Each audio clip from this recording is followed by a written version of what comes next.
Good afternoon, everybody. Thank you all for coming to RVAsec. Hope everybody's having a great time. We're going to be talking about 5.4 million vulnerabilities and counting, talking about vulnerability management frameworks. This is also, the slide is no longer accurate. That number is well over 6 million now, rolling up on 7. But I had to create the title a ways back before all the vulnerabilities finished rolling in. My name is John Behen. I've been spent 25 years in IT. Started in education, worked for a community college. I've worked at the Martin Agency here in Richmond, Procter & Gamble. I currently work for Newport News Shipbuilding down in Newport News, Virginia. My first adventure with vulnerability management was the summer of 2001. It was sort of a surprise opportunity to jump into vulnerability management with SIRCAM, NIMDA, and Code Red viruses all over one summer. It was a glorious time for those who remember it. A little bit about my company. Oh wow, those aren't moving. We're not getting movement on the slides. They're moving here, but not there. Give us just a moment here. See if we can get these to play nice.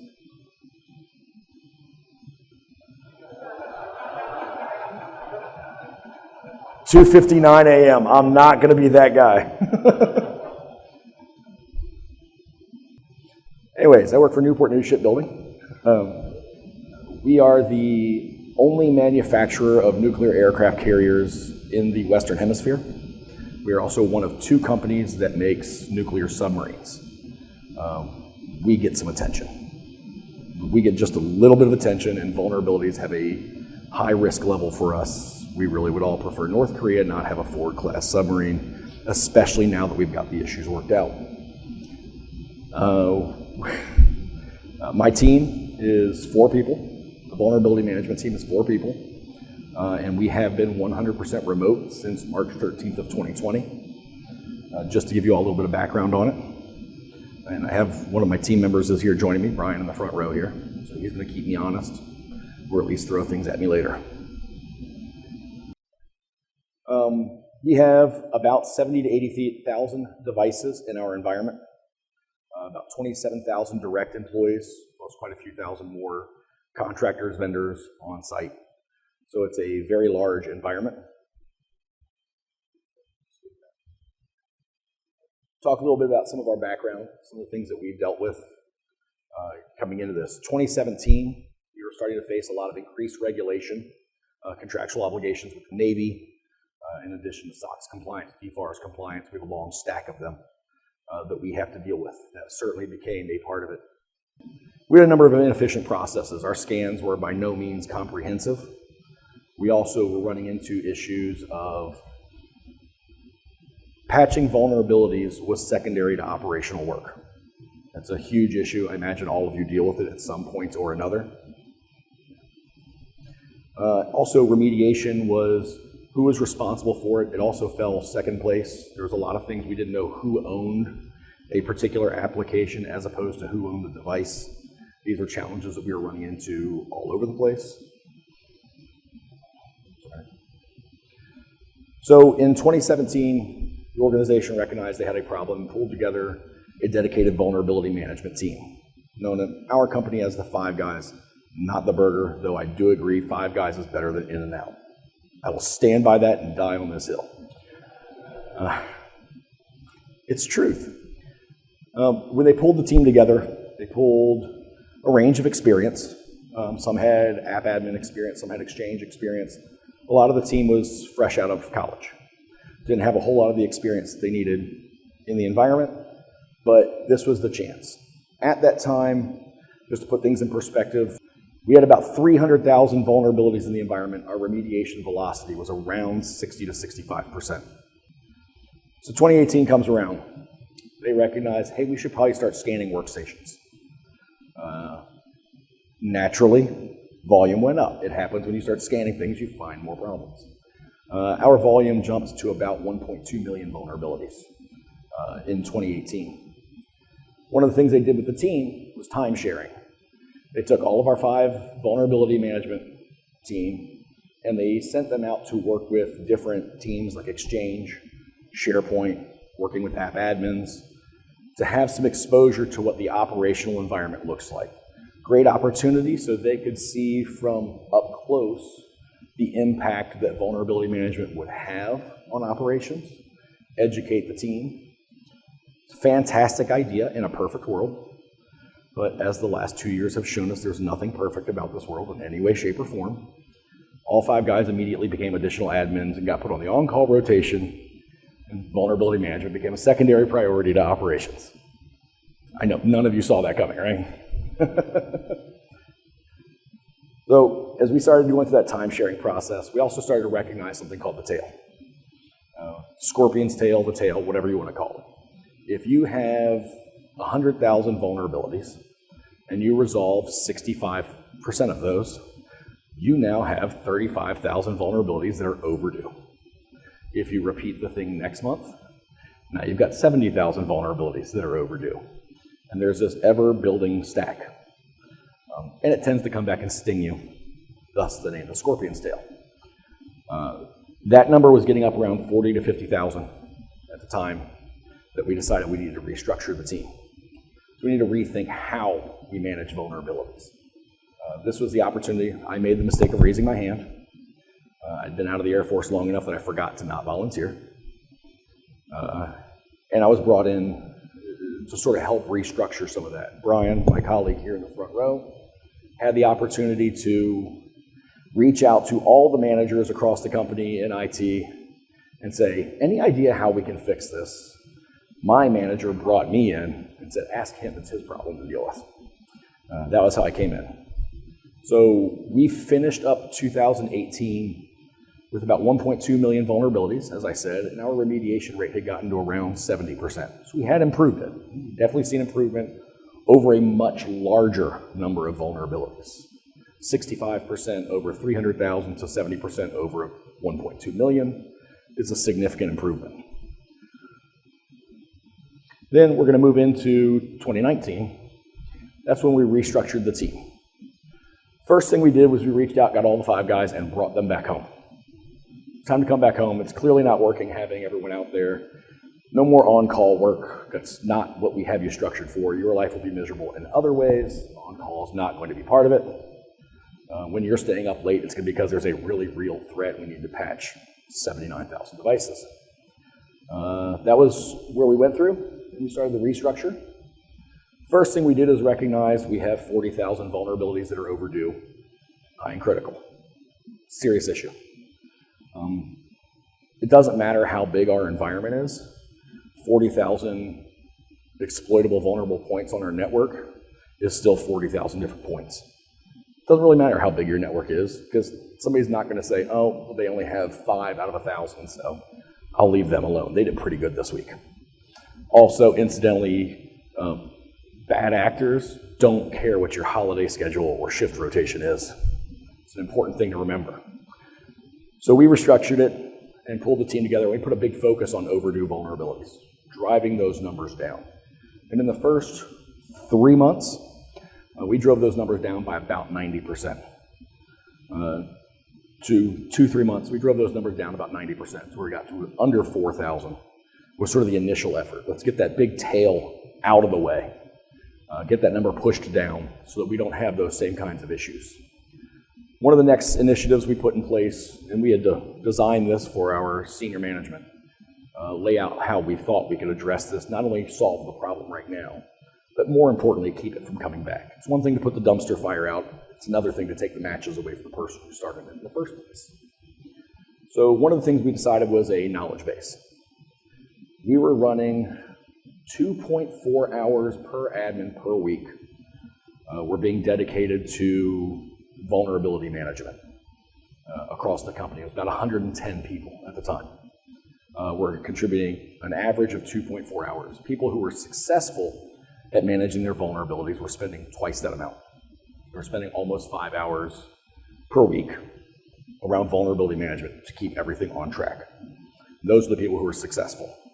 Successful is a relative phrase because spending that portion of your time doing vulnerability management is an absolute nightmare. So one of the things we put in place was a knowledge base. We don't want every one of those admins, all 110 admins, going out and researching, how do I fix this vulnerability? I don't want 110 people going out there and downloading the same KB. I don't want them all developing their own version of a registry entry. I don't want to have all of them asking for RVAsec or running their own PowerShell scripts. You just introduce a number of problems by having everything autonomous and everybody can do their own. So after we developed the knowledge base, which reduced a lot of the research component to this, we also brought in the knowledge base to store known solutions. So my team took on a research component role. So whenever someone had a vulnerability, if they had a question, weren't sure what to do, we would take over the role of doing that research and chasing it for them. Up to including contacting their vendors and holding the vendors accountable. The nice thing was the vendors got to know our team. And so those challenges sort of got addressed through that. This is a really great presentation. Y'all should see it. We also worked on centralization and optimization. We do a lot of automation. We push, I would say in a given month, 90 to 95% of our patches, at least from the patch management perspective, are rolled out automated. We have different methods we do it: Altiris, Symantec, BigFix, WSUS. So we have a number of methods by which we handle it, but it addresses 90 to 95% of our vulnerabilities. Yes? We use them for different things. BigFix handles some things that Altiris may not. When we start looking at the Linux environments, we have a heavy Linux environment as well as Windows. So BigFix gives us some other tools. We're also a big environment, so licensing-wise alone, BigFix comes into play. So if we have BigFix, please God, let's use it because it's expensive, right? What's that? 4 people on my team.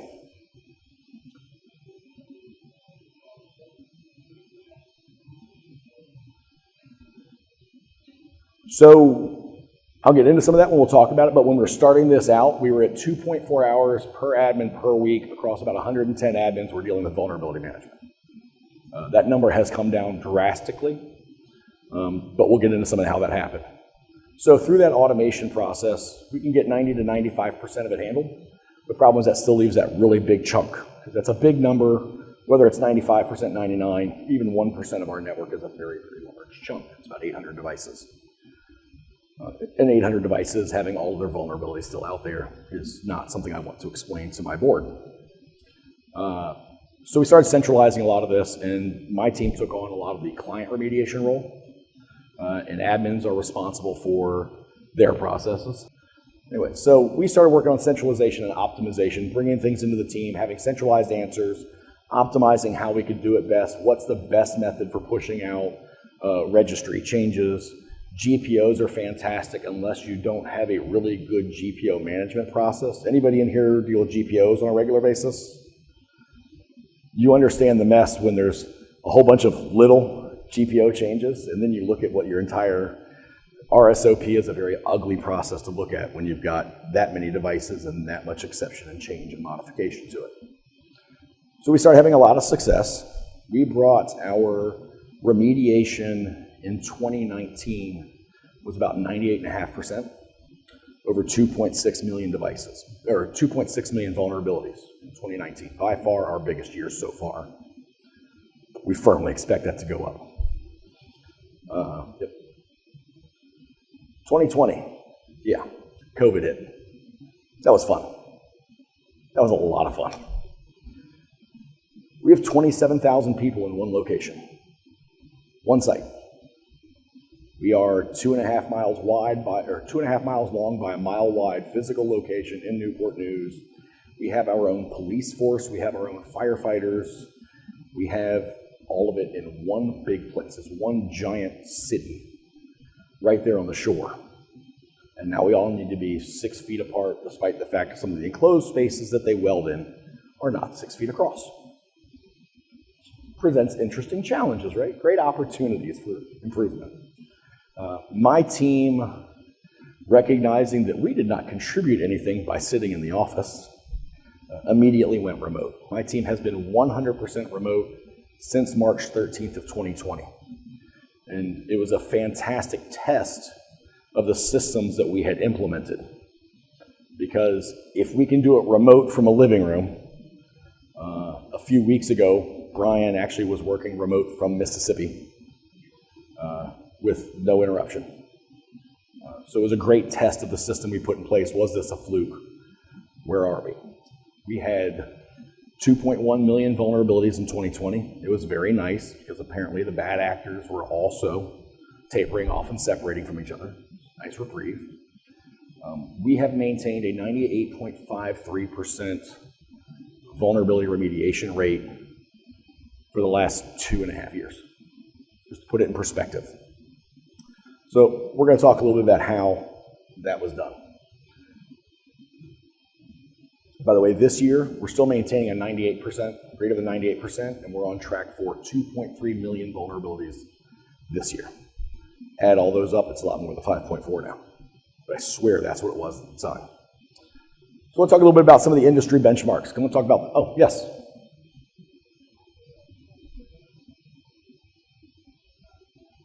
That is within the SLA. Our SLAs are for critical vulnerabilities, 21 days on workstations, 30 days on servers.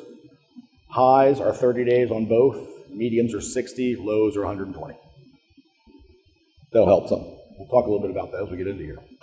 He was asking what the time cycles were. What are your SLAs that we're hitting? Because 98% in 6 months isn't nearly as impressive.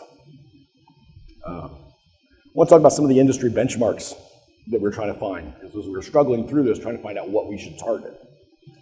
This is not an area of cybersecurity that people are really eager to talk about. Not many companies want to say, we patched 58% of the problems we had. Particularly when you're a DoD contractor making things like planes and ships, you know. The Navy, there are people in the Navy who will tell you they have 0 vulnerabilities. True story. So we finally got some data around 2019. Kenna was the first one that came out with it. And I have to read this one here because I'm not going to remember the exact quote. Kenna said, investment, transportation, and oil, gas, energy were the best at remediation. That they led the way with the shortest time to close, 75%. The big report, it was called Prioritization to Remediation, I believe. You can look it up, do Kenna Prioritization, you'll see it. They said at a benchmark of 75% of exploitable vulnerabilities, oil, gas, energy, investment, and transportation were the best at it because they were hitting 75% in as low as 112 days. Stats since then, EdgeScan has been talking about it here, and EdgeScan released a report earlier this year, and they said the average time to remediate is 60.3 days, and NTT Data, to all of their customers, reported that vulnerability remediation this year in 2021 went down from January to June. It was originally at 49% within the 30-day time frame.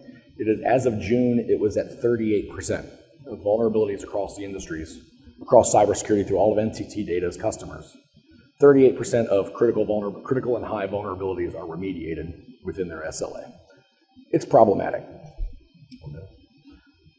So we wanted to start talking about, all of this is to tell you, we developed a framework, and it works.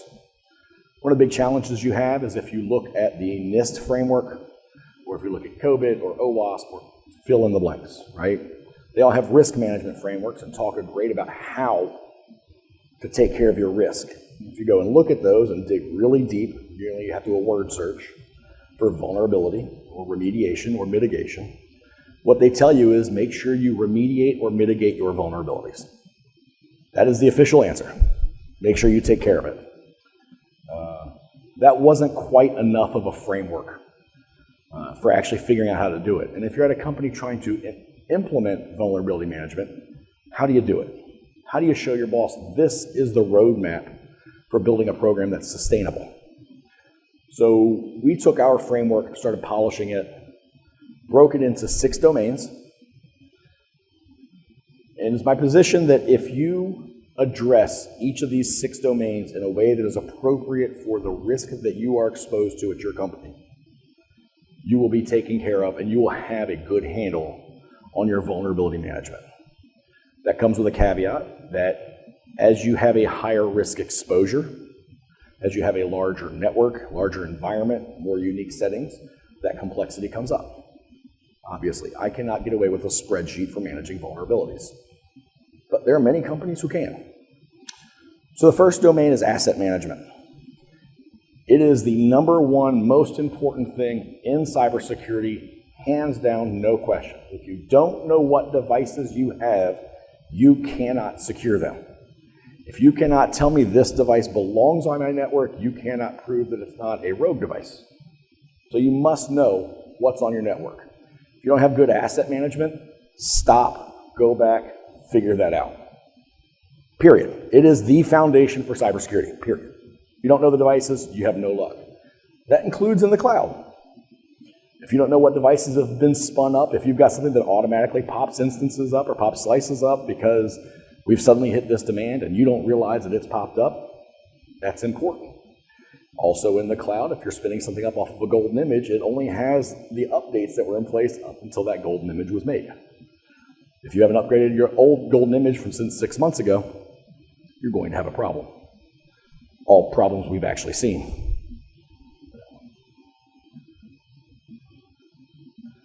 There are 3 different types of asset lists. You have your static one, which most people forget about. And the best part of your organization that knows what your static asset list is actually finance.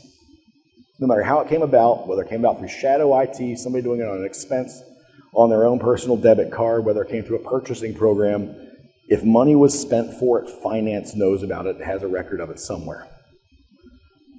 And they've been doing asset management for a very, very long time. So we have our static one. The next step is our dynamic one, dynamic lists. You have asset management throughout your organization. Your antivirus has a list of devices you have in your environment. Active Directory's got a list that it has in your environment. You have agents all over the place reporting back home saying, here's all the assets I found. They're not all the same. So how many people deal with asset management in here? Same people, keep your hands up. How many of you reconcile your asset lists between all the different devices? Like, it's less.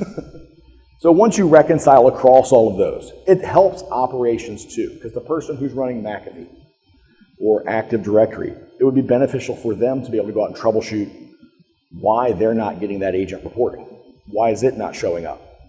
And that's some of the challenges they run into. That's a pretty important one. When you get all of that reconciled, that becomes your working inventory. You should be able to look at all those dynamics, the reconciled list from all of your dynamic inventories, balance that against your static inventory, and you should be able to count for it. These 20 laptops we know are in storage, waiting for deployment when we roll out the next Windows ME. We know those are coming. So that becomes your working list. And it's important to know the difference. A list of assets is not everything. It can be as simple as an Excel spreadsheet. If you have a company, if you have 100 to 500 devices, 500 devices is really the top of what you can effectively manage through a spreadsheet, truthfully. But you absolutely can manage up to 1,000 devices that way. There's a point where it's just not efficient anymore. And you cost too much money to be hitting the page down, going through a spreadsheet for that much time. But if you're standing up a program and you need to get that in place and you need to prove those numbers, a spreadsheet will work. At a minimum, for vulnerability management, you may need a lot of other information on your assets for other reasons, but for vulnerability management, these are the 4 things you need. What do we have? Right? What devices do we have in our environment? What is installed on those devices? Who owns what is installed on those devices? Because it's different. The person who's responsible for the laptop may not be the person who's responsible for Office. Not to mention, if they're using something like Visual Studio, nobody probably has been assigned the responsibility for the SQL server that Visual Studio installs without mentioning it to itself. Installs its own, and it has patches that are due too. So that's the important part, is who owns the device as well as who owns the stuff installed on the device. It's a many-to-many relationship. It's not an easy one, but it's incredibly important. Now we're going to talk about administrative controls. Core areas come from legal and regulatory requirements, depending on what your industry is. Nobody move. It was him. He's moving. You may have contractual obligations with your customers. And you may have, and you should have, organizational policy that backs some of that up. You want to set policies and procedures that reflect operational reality. You may want to have every device in your organization patched within 48 hours.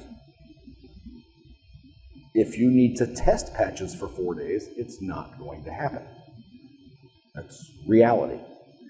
Those goals should be a stretch, a little bit beyond what you currently do, a little bit of a stretch, but they should also be achievable, because you'll be able to get some optimization out of this process. And you also are going to have more complex requirements with more resources. The more operating systems you have, the more flavors of operating systems you have and variations in it, all of that needs to become more complex. It speaks to the conversation about Big Fix. You know, what our environmental needs are. We have everything from Ultra Spark stations, SunOS, Linux, Windows, you name it. It should also reflect the risk exposure of your organization. If you are a high-profile target, as we are, you need to have tighter SLAs. And you need to be hitting a higher goal for those SLAs. If you are a mom-and-pop shop with 10 devices that no one's heard of, no web presence, maybe not the same kind of standard is in place. It really should be driven by a risk assessment and what your threat profile looks like.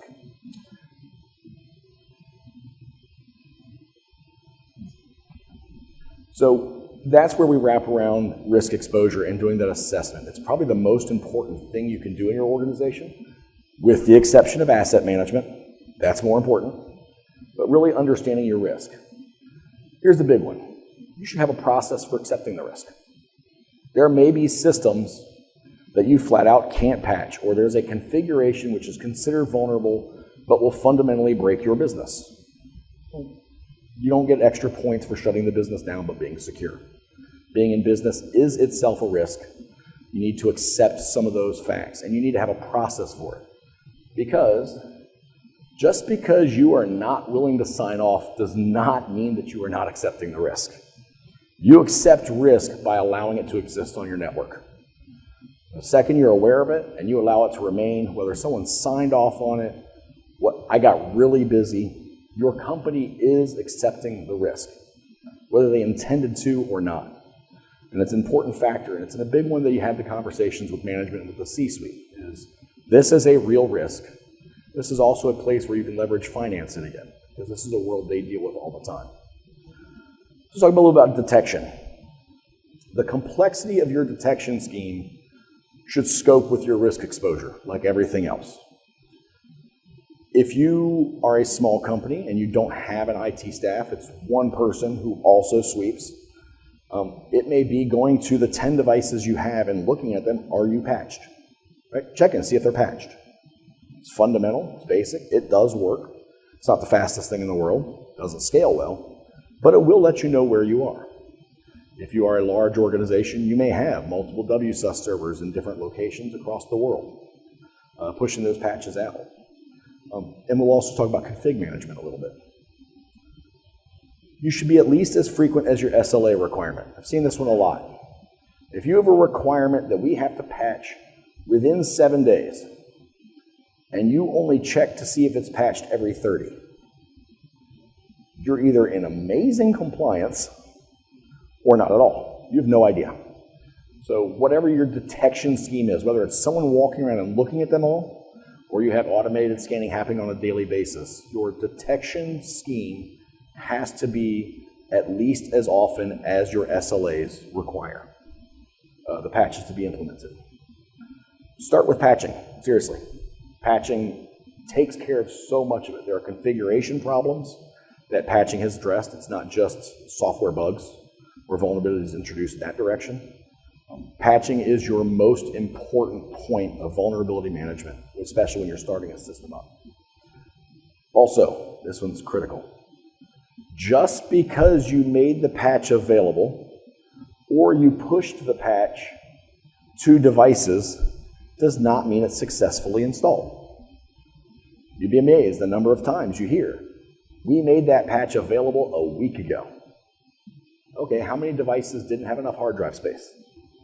How many devices got shut down and haven't been turned on since? It's important to follow up. Caleb talked about it in the last conversation, in the last presentation. Verification matters. Validate that what you tried to do had the intended effect.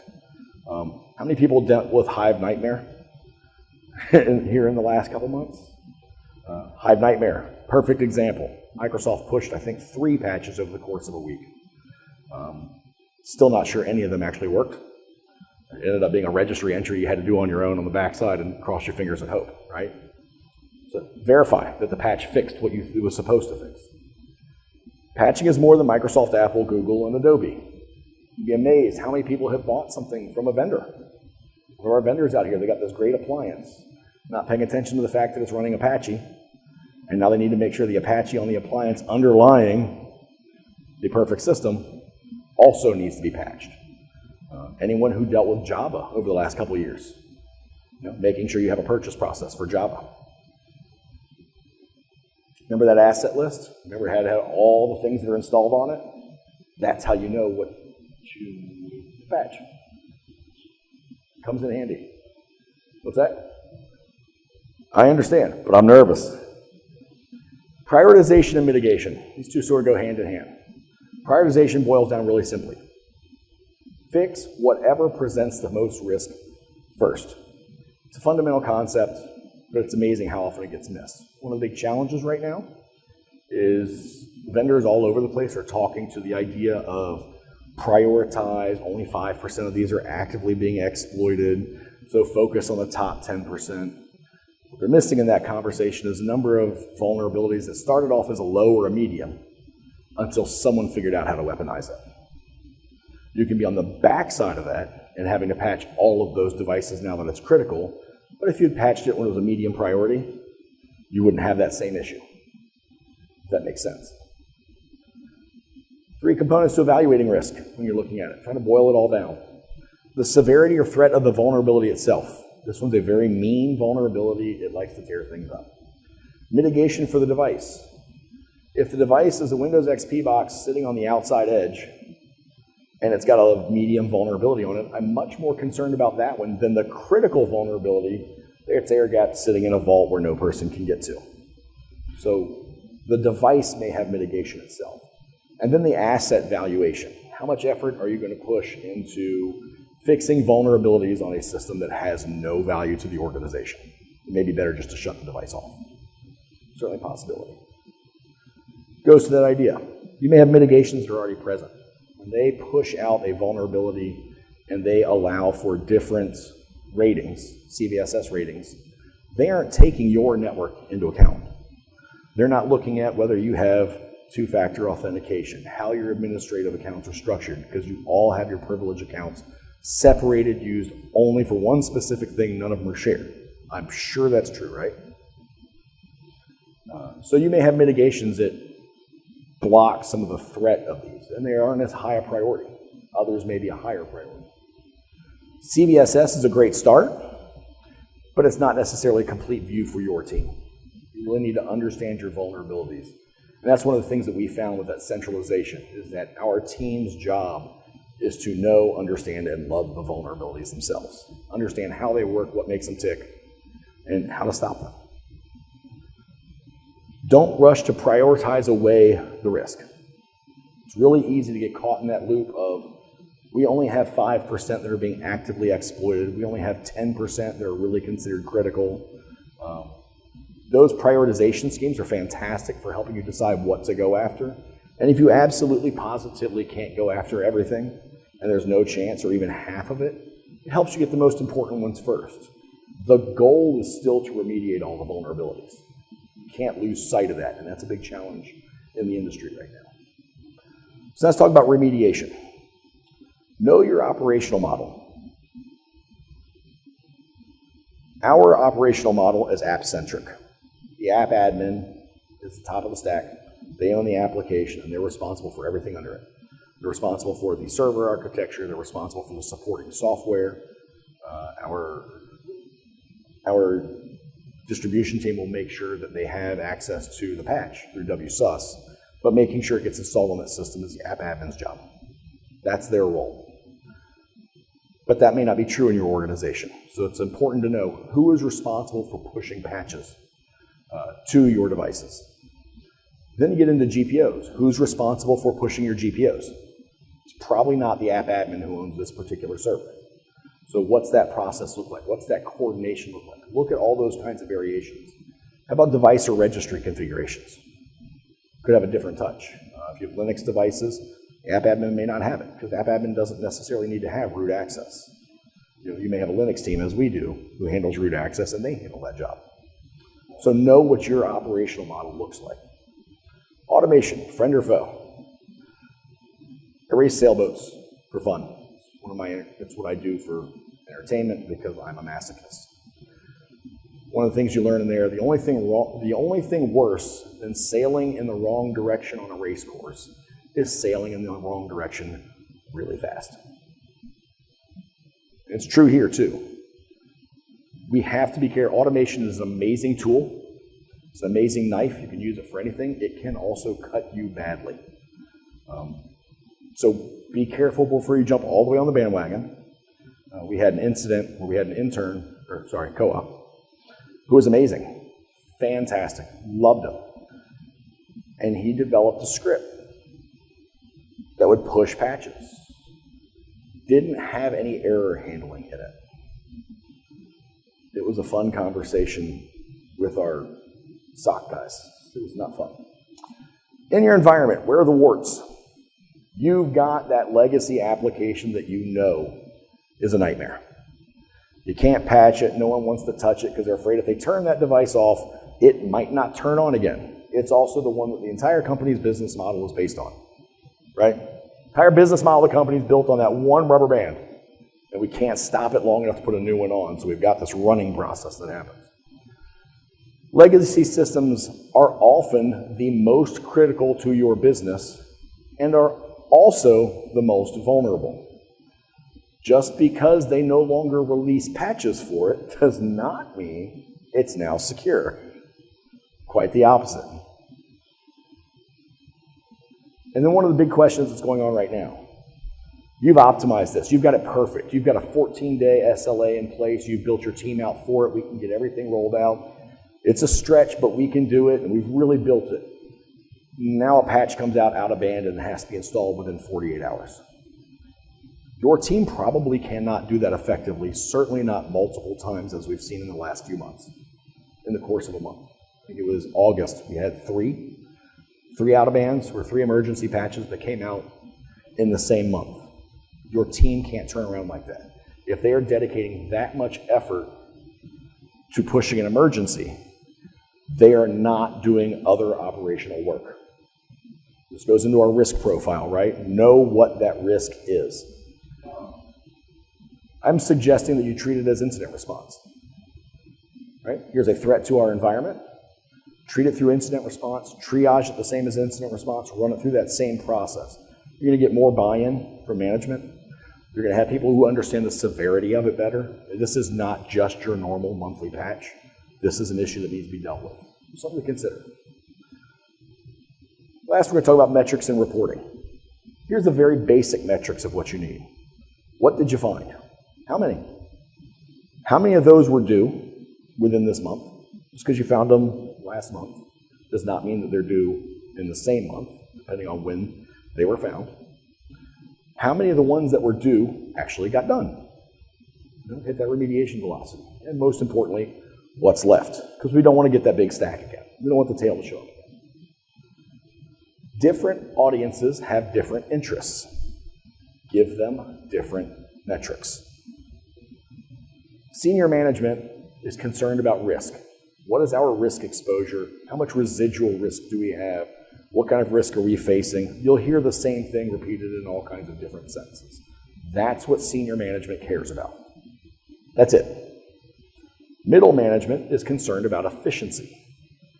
How long did it take us to do this? How many hours did I spend? I need more resources. Can you make this take less time? Those are critical pieces of information for middle management. The person who's patching does not give a shit about either one of them. The person patching is, what do I have to do next? What's my list? What are the 10 items so I can prioritize them, get them done, and not talk about these for another week? So give those people the metrics they need. It's important to separate those. And remember, we created all those SLAs back when we were doing administrative controls? Report on those. Those are the ones that your company found to be important. Make sure you're doing those. And when you have that last stack, for us, 0.68% last month. We had 99.32% in October. 0.68, first email I got this morning was asking me what was the residual. What was in that stack that was left? And being able to speak to those. Know what it is. Don't have to go into depth. The people who are asking won't understand what you're saying. But be able to speak to it at least at a surface level. Here's what they are. So this is where we are. We constantly are looking through the 6 domains, constantly reviewing them. We are at 98.52% since we implemented this at the end of 2018. All team members have been remote since March 13th of 2020. I think the model speaks for itself. We've been successful with it, and I invite others to look at it. The slides, including the first half, has amazing slides in it, so please go download it. I'll open it up for questions. Yes?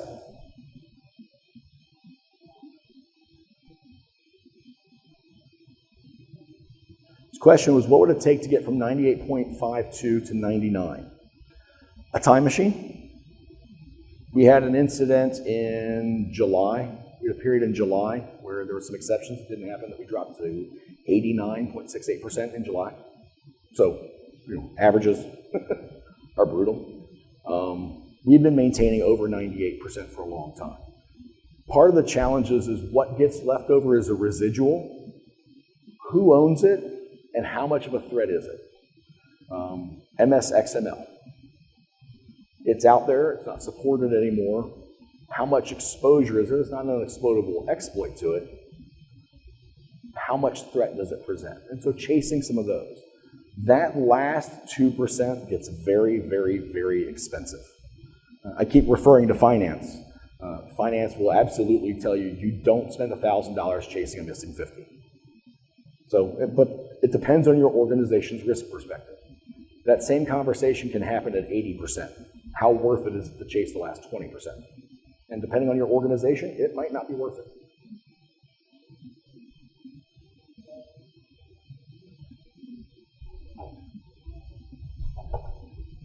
So we tend to continue remediating. We actually track for that. We actually track of what's overdue. What do we do? So my team actually focuses not only on what's due this month, but also lowering the overdue rate. So we continue to track those to closure. We don't just leave them hanging out forever. It didn't get done in the 30 days or the 60 days that it was due. Okay. Yes?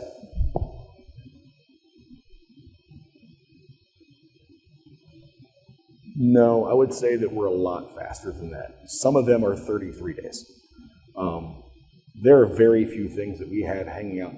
I would say we probably have less than 100 that hang out that kind of duration. And those typically go towards, we're constantly doing discovery, on our network. Here's this little enclave or shadow IT that we just discovered, identifying who owns the device.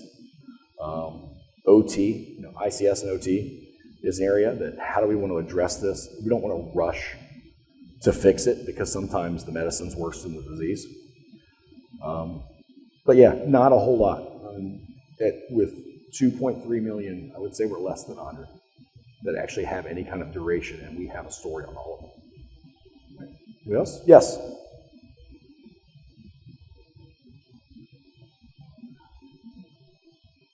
Never is. The best funded cybersecurity program starts the day after the breach. One of the best ways I found to drive it is find other people who it values.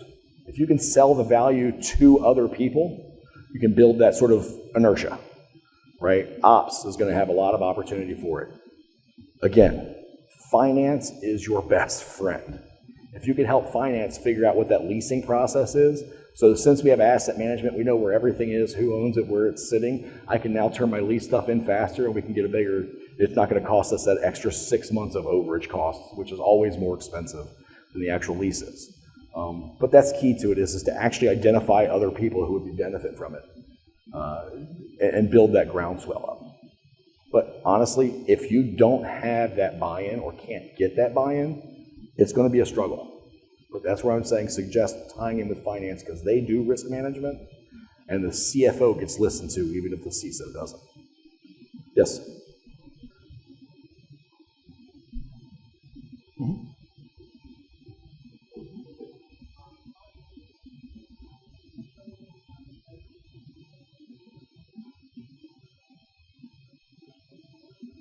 So the question was, when working with other departments, who does the heavy lifting? How much of a partnership is it? Is 80-20 you, 20-80 you?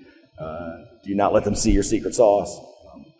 I find that it is huge. I want to make that as open a partnership as possible. I want them to look at me as an ally.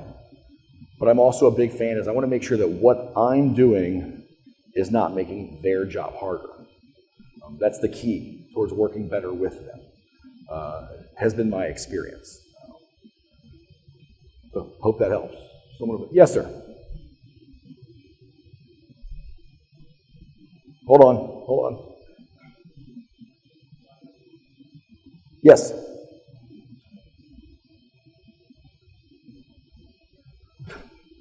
Question is, you mentioned legacy in the slides. How do you deal with proprietary software that's end of life? Easy answer, get rid of it. It depends on what it is. So the question is how critical is this to the business, right? And you get interesting arguments on that. We can't get rid of this. It is the most important piece of software we have, right? Okay, what happens when it crashes? What happens when the code gets corrupt? Can't get the installer anymore, the company's been closed. You know? Tabletop exercises are a great opportunity for that. Document things that have happened, do different kinds of testing, different kinds of use cases, do tabletops around it. This has now gone down. What is your process for fixing it? Virtualization comes in handy. You know, actually having an image of the system in the last known good state. If it's that critical, I'd be doing it almost hourly. Right? Because I need to know that how much am I going to lose when this system goes down and is no longer workable. So I think it really depends on what the application is in your environment. Yes?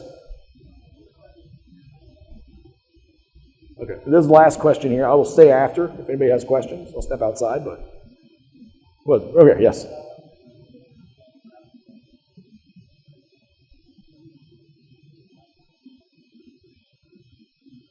Question is, what ratio is authenticated scans and how is it possible to reduce your QA cycle? QA cycle comes down to repeatability, having a process for it, to actually lay it out. There is a point where there's no fast answer to getting there. Put it in perspective, we scan every device, every port, every plugin. So we scan 65,000 ports on every single device we have across the board. So it's very comprehensive. The QA cycle. I'm sorry, I was just going to go 20 minutes. All right. Thank you all. I apologize. If you have questions, I'll be outside.